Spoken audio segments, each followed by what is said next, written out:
Maka pada pertemuan kali ini kita akan melihat pahala mereka yang berpuasa. Sesungguhnya kebiasaan yang mengatakan, ada sebut balasan itu sesuai dengan amalnya. Macam kita puasa, dia punya balasan dia sesuai dengan puasa juga. Sebab apa? Puasa orang tak tahu, maka balasan dia pun tak diketahui juga. Bismillahirrahmanirrahim. Assalamualaikum warahmatullahi wabarakatuh. Alhamdulillah wassalatu wassalamu ala Rasulillah wa ala alihi wa sahbihi wa man walah. Rabbi syrah li sadri wa yassir li amri wahlul 'uqdatam min lisani yafqahu qawli. Amma ba'd, fa ya ibadallah ittaqullah faqad fazal muttaqun. Kaum muslimin, muslimat, mukminin dan mukminat, para jamaah Masjid Al-Falah yang dikasihi lagi disayangi kerana Allah Subhanahu wa taala. Alhamdulillah, kita bersyukur kepada Allah Subhanahu wa taala pada pagi ini dapat kita bertemu dalam kuliah subuh kita. Mudah-mudahan Allah Subhanahu wa taala memberikan kita tambahan hidayah dan taufiknya, mengganjarkan kita dengan ganjaran pahala yang sebanyaknya, mengampunkan dosa-dosa kita, mengangkat derajat kita, mengangkat mudarat daripada menimpa kita, dan Allah Subhanahu wa taala memberikan kita keafiatan, keselamatan, kesihatan yang berterusan, yang sempurna untuk diri kita, agama kita, dunia kita dan akhirat kita, insya-Allah. Jadi tuan-tuan dan puan-puan yang dirahmati Allah Ta'ala sekalian, pada pertemuan kita di bulan lalu, kita telah membincangkan tentang seruan untuk kita berpuasa. Seruan ya ayyuhallazina amanu di dalam Al-Quran yang ke-6, di mana seruan ini mengajak orang-orang beriman supaya, yang kelima, seruan yang kelima di dalam Al-Quran, seruan ya ayyuhallazina amanu kutiba alaikumus siyam, yakni kewajipan untuk kita mendiri ataupun menyempurnakan ibadat puasa sebagaimana yang dikehendaki oleh Allah SWT, puasa yang betul-betul mencapai matlamat la'allakum tattaqun. Maka pada pertemuan kali ini kita akan melihat pahala mereka yang berpuasa. Sesungguhnya kebiasaan yang mengatakan, ada sebut balasan itu sesuai dengan amalnya. Macam kita puasa, dia punya balasan dia sesuai dengan puasa juga. Sebab apa? Puasa orang tak tahu, maka balasan dia pun tak diketahui juga. Sebab apa puasa ni orang tidak tahu? Sebab puasa ni tuan-tuan, dia tidak melakukan perbuatan. Kita meninggalkan perbuatan, meninggalkan makan, meninggalkan minum, bukan melakukan perbuatan. Sembahyang kita melakukan perbuatan, berdiri, rokok, sujud. Tetapi kalau kata puasa, meninggalkan perbuatan. So makna sesuai dengan balasan dia pun tak sama seperti biasa.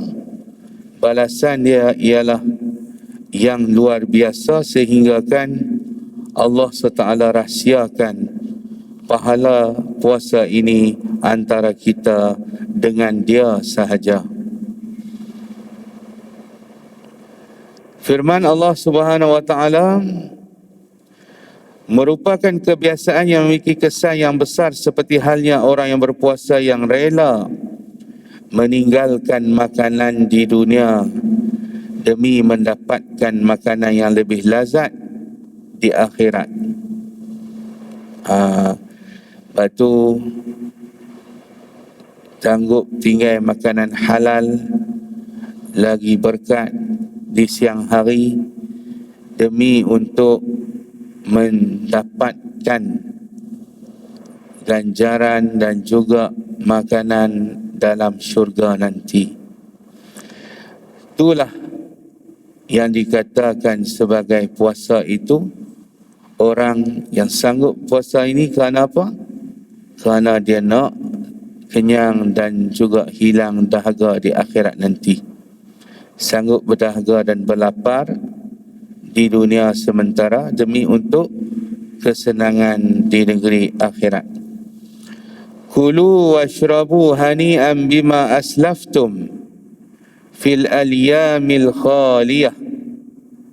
Masing-masing di dalam Al-Quran Allah Ta'ala kata dalam akhirat nanti dipersilakan menikmati makanan. Malaikat-malaikat dalam syurga mempersilakan orang-orang yang rajin puasa di dunia menikmati makanan dalam syurga dengan katanya, makan dan minumlah kamu makanan dan minuman sebagai nikmat yang lazat dan baik kesudahannya dengan sebab amal-amal saleh yang telah kamu kerjakan pada masa lalu di dunia. Jadi dapat makan minum dalam syurga disebabkan amal-amal saleh yang dilakukan di dunia dulu. Termasuklah salah satu pada amal saleh itu ialah puasa, sama ada puasa wajib atau puasa sunat. Imam Mujahid, seorang daripada ulama tafsir, menyatakan bahawa ayat ini turun terhadap orang yang berpuasa. Mana kelebihan amal soleh puasa, kata Imam Mujahid. Imam Mujahid kata ini untuk orang yang berpuasa khusus. Sebab dia sebut kulu washrabu hani'an bima aslaftum fil ayyamil khaliyah. Kemudian tuan-tuan yang dirahmati Allah Ta'ala sekalian, Rasulullah sallallahu alaihi wasallam merupakan pemimpin bagi mereka yang berpuasa. Dengan salah satu sabdanya kepada seorang sahabat, sedikitkanlah sendawamu kerana kebanyakan manusia mendahulukan rasa kenyang di dunia, sedangkan mereka akan merasa lapar di akhirat. Nabi pernah pesan pada seorang sahabat, Nabi kata, puasalah, tak seduk sendawa sangat. Sebab apa? Sebab kerana banyak manusia yang mendahulukan kenyang di dunia tapi akan merasa lapar di akhirat. Orang yang berpuasa meninggalkan makanan di dunia untuk mendapatkan gantinya di akhirat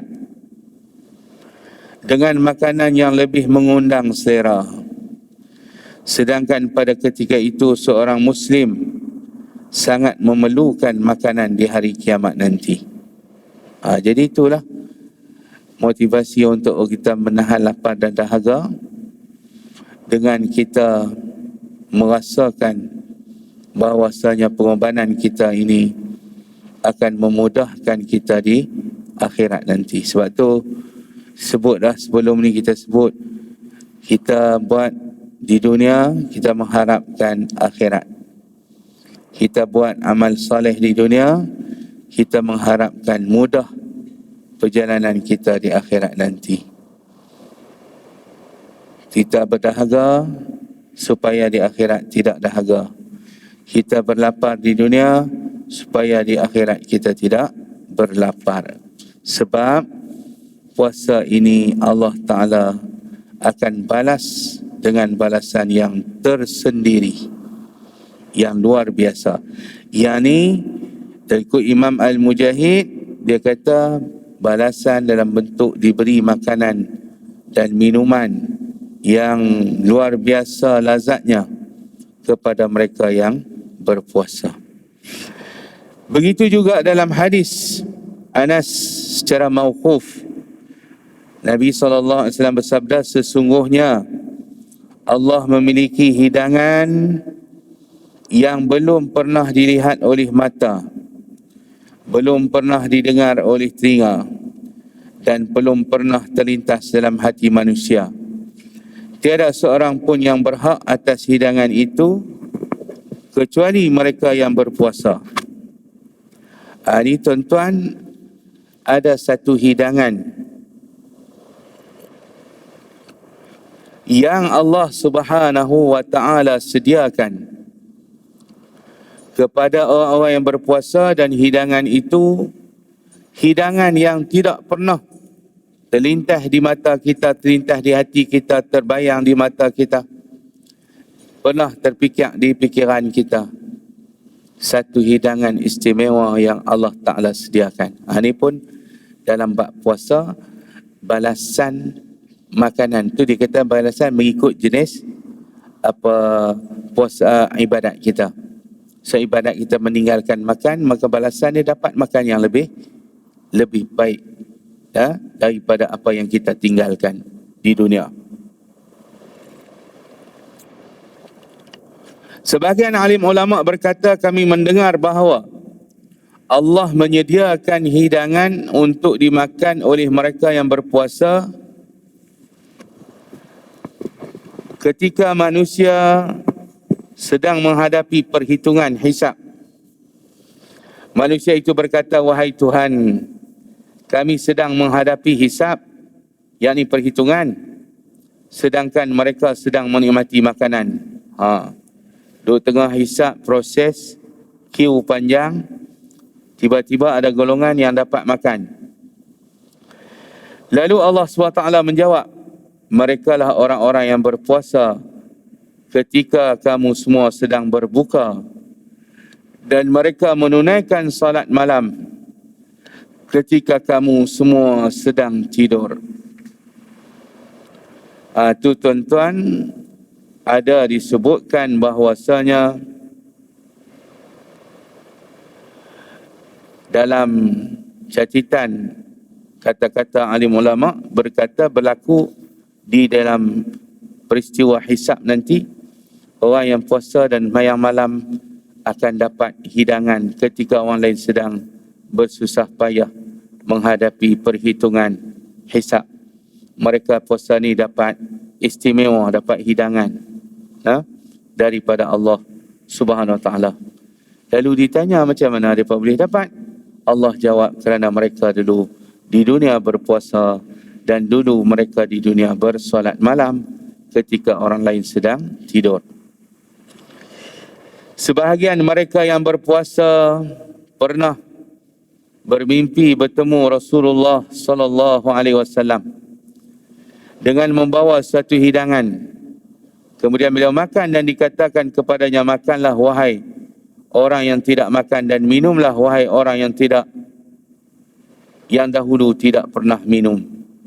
Ini cerita pengalaman orang yang berpuasa bertemu dengan Rasulullah dalam mimpi. Rasulullah bawa mai hidangan. Pada dasarnya mereka yang berpuasa meninggalkan minum demi Allah dan taat perintah Allah, maka Allah Ta'ala gantikan di akhirat dengan kepuasan minum, sehingga Allah SWT mengkhususkan satu pintu untuk orang berpuasa. pintu itu dinamakan Ar-Rayyan. Rayyan. Kita jadi Rayyan, no? Ar-Rayyan sebab sebab R dengan Ra dia tak sama, no? Ar-Rayyan. Ada orang buat nama anak dia Rayyan, panggil Rayyan, no? Rayyan dalam bahasa Arabnya maksud satu pintu. Ray itu makna pengairan, ray, no? Nama pintu itu diambil dari perkataan ray yang bererti puas, lawan perkataan haus.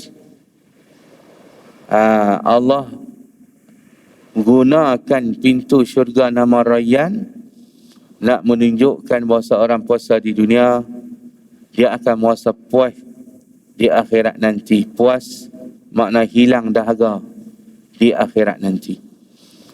Rasulullah sallallahu alaihi wasallam menyebutkan sesungguhnya mereka yang berpuasa itu memiliki pintu khusus di syurga yang disebut dengan Ar-Rayyan. Dari pintu inilah mereka yang berpuasa memasukinya, dan tiada seorang pun selain mereka yang dapat memasuki pintu tersebut. Orang yang tak puasa tak boleh masuk pintu tu. Ketika ditanya pada hari kiamat, di manakah orang-orang yang berpuasa? Mereka pun berdiri, berbatok, berbaris dan memasuki pintu tersebut. Masuk syurga melalui pintu tersebut. Allah tanya, mana dia orang yang berpuasa Ramadan di dunia dulu? Siapa yang berpuasa sunat dunia dulu, beratok dan masuk queue ikut pintu Ar-Rayyan. Mereka pun berdiri dan memasuki pintu tersebut. Ketika mereka telah masuk, maka pintu itu pun tertutup sehingga tidak dapat dimasuki oleh seorang pun selain daripada mereka, yakni selain daripada orang yang berpuasa. Dalam riwayat yang lain disebutkan, sesiapa yang memasuki pintu Rayyan maka dia akan dapat minum. Sesiapa yang dapat minum di dalamnya maka tidak akan merasa haus selama-lamanya. Ni dalam pintu Rayyan itu disiapkan air. Siapa minum air dalam pintu Rayyan, syurga di bawah pintu Rayyan ni akan dapat hilang haus selama-lamanya. Itu disebutkan dalam satu riwayat menyebutkan demikian. Nak bagi tahu betapa puasnya Allah bagi nikmat minum akibat daripada puasa di dunia dulu. Memanglah kalau puasa tempat kita khatulistiwa ada hujan juga bulan puasa. Tapi kalau bulan di negeri Arab sana, tuan-tuan, bila sebut Ramadan memang kemarau, memang musim panas dan begitu mencabar dahaga mereka. Dan bagaimana nak menguatkan diri saya dapat mengharungi Ramadan dan puasa selama belas jam itu, inilah yang Nabi SAW gunakan untuk memotivasikan umat supaya sabar, tahan haus, tahan lapar, demi untuk nak dapat anugerah Rayyan di dalam syurga nanti. Jadi dengan demikian para sahabat, para umat Nabi dapat bertahan. Kita pun bertahan untuk terus menyelesaikan puasa walau haus sekalipun. Kita teruskan juga untuk sampai maghrib demi untuk mendapatkan Ar-Rayyan. Ada dalam minda kita, ada dalam hati kita harapan itu. Dengan harapan itulah menguatkan diri kita untuk terus berpuasa selesai hari demi hari, hari demi hari sehinggalah sempurna sebulan. Bukan senang lah.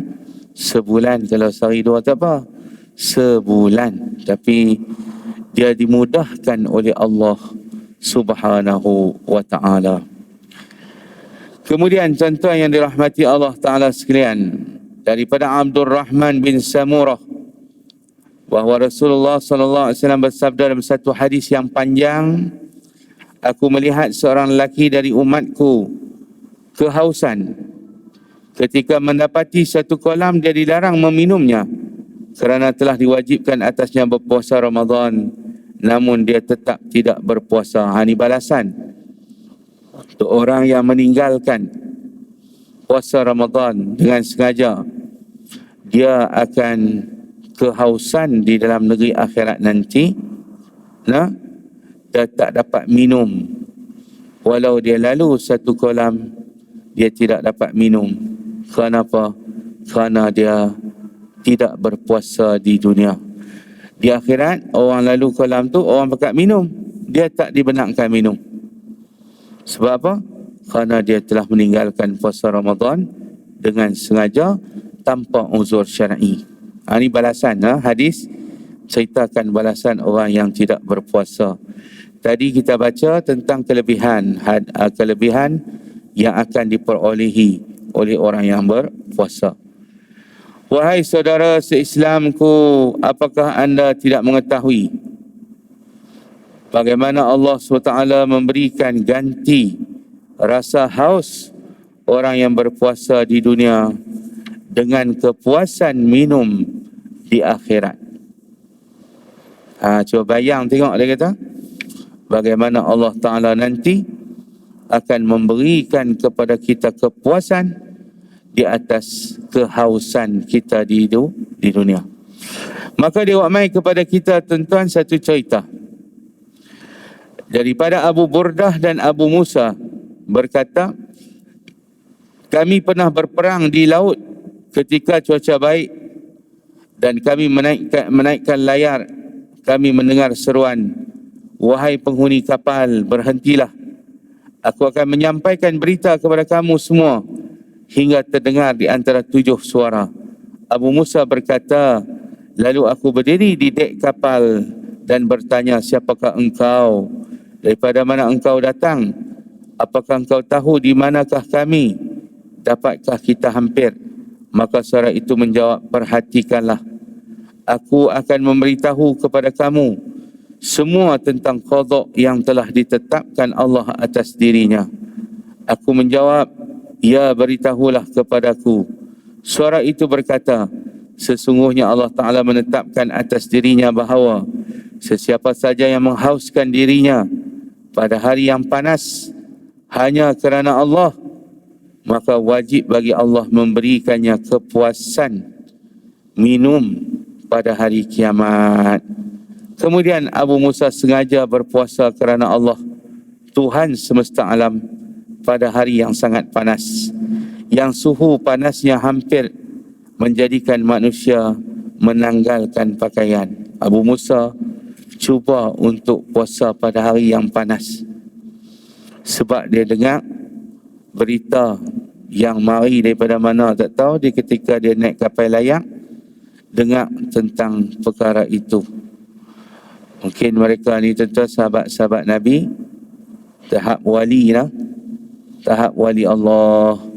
Maka datang berita-berita baik yang mereka dengar, suara-suara baik.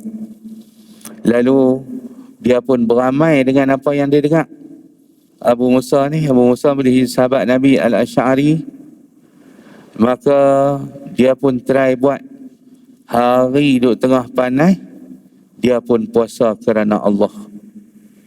Dia buat dengan harapan dapat apa yang Allah Ta'ala janjikan di akhirat nanti.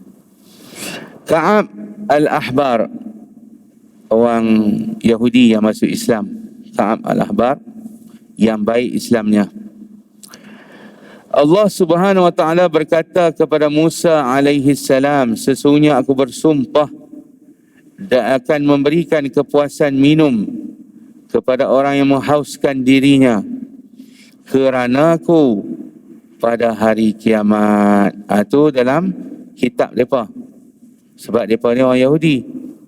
Yahudi mereka baca kitab-kitab Taurat dulu, dia kata Musa ada berkata. Begitu juga Yaqub bin Yusuf Al-Hanafi radhiyallahu ta'ala anhu berkata, telah sampai satu berita kepada kami bahwasanya Allah Subhanahu wa taala berfirman pada hari kiamat kepada para kekasihnya, selama aku melihat kamu semua telah mengeringkan mulut kamu semua dari minuman, cekung mata kamu semua, kosong perut kamu semua, maka jadikanlah hari ini sebagai hari kenikmatan kamu semua dan saling mempelawar makan dan minum di antara kamu semua. Jadi tuan-tuan, Allah balas balik di atas kelaparan dan kehausan kita itu dengan dia bagi balasan makan minum yang teristimewa. Itu disebut oleh satu ulama namanya Yaqub bin Yusuf Al-Hanafi. Tuan-tuan yang dirahmati Allah Ta'ala sekalian, kemudian puasa apa lagi? Tinggal makan minum, tinggal syahwat, tidak menggauli isteri di siang hari. Di dalam bulan Ramadan, sebagai satu tanda ketaatan kepada Allah Subhanahu wa taala, maka Allah pun memberi gantinya pada hari kiamat dengan yang lebih agung, yang lebih utama daripada perkara itu. Lalu apakah ganti Tuhan bagi orang yang berpuasa?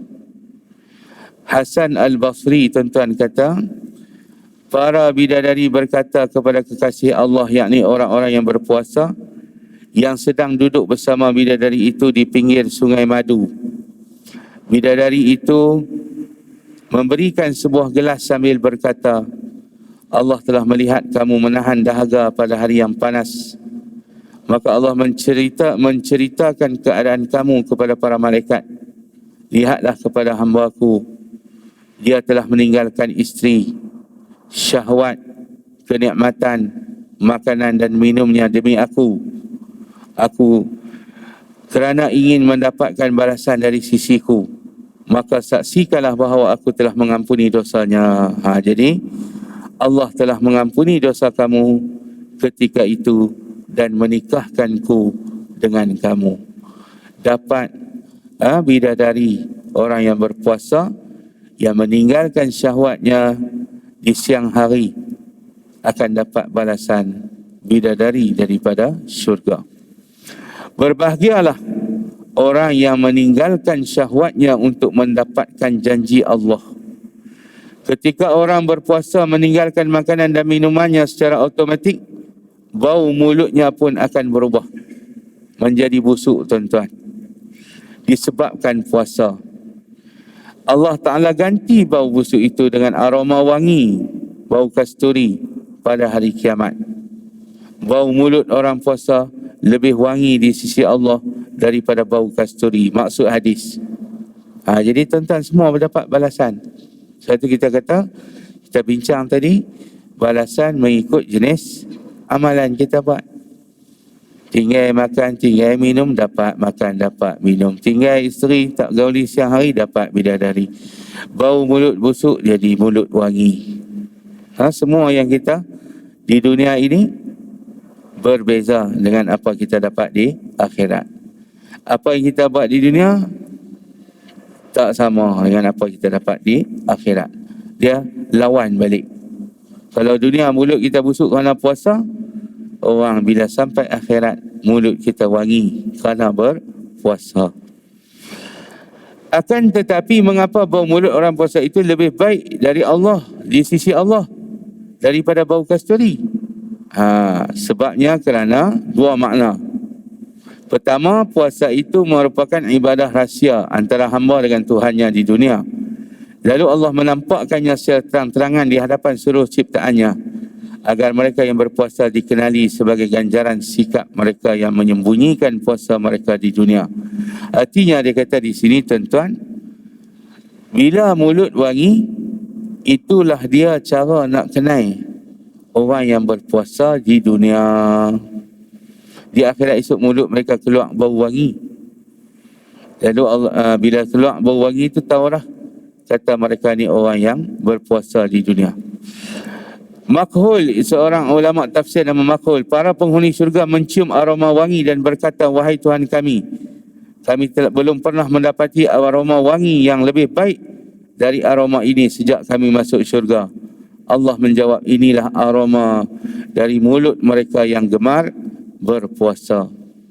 Ibnu Rajab Al-Hambali berkata, kadangkala aroma puasa itu dapat dirasakan di dunia dan tercium sebelum hari akhir datang. Dan aroma itu dua jenis. Aroma yang dapat dirasakan dengan panca indera yang nyata. Satu, ini diriwayatkan daripada Ibnu Walid Al-Hirani, adalah seorang hamba yang sangat-sangat menunaikan sangat tekun dalam solat dan puasa. Ketika dimakamkannya, dikuburkannya, tercium aroma kasturi dan tanah dari tanah tempat dia dikuburkan. Lalu dia dilihat dalam mimpi dan ketika ditanya tentang aroma yang terdapat dalam makamnya, dia menjawab, itu adalah aroma daripada membaca Al-Quran dan dahaga, yakni puasa. Yang kedua, aroma tercium oleh roh dan hati. Maka mereka yang tulus berpuasa akan sentiasa mendapat kasih sayang dalam hati kaum orang yang beriman. Mana orang jadi sayang pada orang yang berpuasa. Jadi kasih kepada orang yang selalu berpuasa. Yang kedua tuan-tuan, sesiapa yang menyembah Allah taat mengharapkan redha-Nya di dunia dengan amal perbuatan, dan dari amal perbuatan tersebut muncul kesan buruk bagi tubuhnya semasa di dunia, maka sesungguhnya kesan tersebut tidaklah buruk di sisi Allah. Bahkan kesan itu dicintai. Itu maksud dia. Pasal apa? Bila kita puasa, jadi teruk diri kita sampai kesan kepada mulut kita jadi bau busuk. Allah Ta'ala kata tak apa, bau busuk pun tak apa, sebab kesan itu bertukar. Kesan badan kamu jadi letih, mulut kamu jadi berbau, tak enak. Semua itu tidak akan dibawa ke sana, bertukar.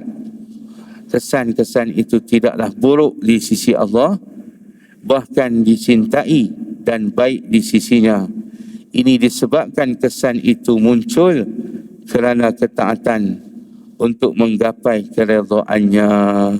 Maka tuan-tuan yang dirahmati Allah Ta'ala sekalian, inilah kita ambil sikit pada pagi ini berkaitan dengan balasan puasa yang kita dapat mengikut jenis apa yang kita buat. Tinggal makan minum, dapat balik makan minum. Itulah yang kita bincangkan pada kali ini. Dan nanti insya-Allah kita masuk bab yang lain pula, iaitu puasa dapat mencegah penyakit. Hikmah daripada puasa memberikan kesihatan, dapat mencegah penyakit daripada menghinggapi badan kita. Tuan-tuan yang dirahmati Allah Ta'ala sekalian, mudah-mudahan beri manfaat buat kita semua pada pagi ini. Jadi takat itulah pertemuan kita, kuliah subuh kita pada hari ini, dan kita tutup dengan tasbih kafarah dan suratul Asr. Subhanakallahumma wa bihamdika asyhadu an la ilaha illa anta astaghfiruka wa atubu ilaik. Bismillahirrahmanirrahim. Wal 'asr innal insana lafi khusr illa alladhina amanu wa 'amilus solihat tawasaw bil haqq wa tawasaw bis sabr. Wassalamu alaikum warahmatullahi wabarakatuh.